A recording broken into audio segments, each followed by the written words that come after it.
Navigating an account review on Etsy can be a daunting process, but understanding the steps can help you manage it effectively. Here is a straightforward guide to assist you through the review process. Step 1. Understand the review process. Familiarize yourself with why Etsy conducts account reviews. Common reasons include policy violations, customer complaints, or unusual activity.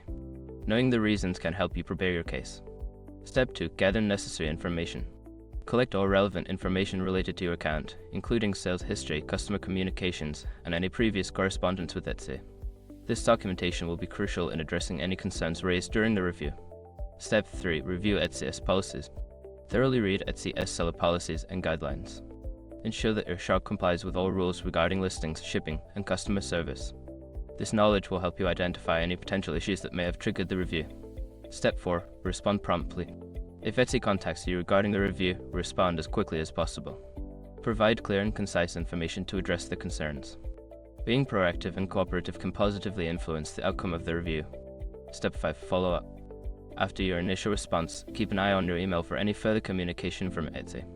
If you don't hear back within a reasonable timeframe, consider following up to check on the status of your review. By following these steps, you can effectively manage your account review on Etsy. Stay informed and proactive to ensure a smooth resolution.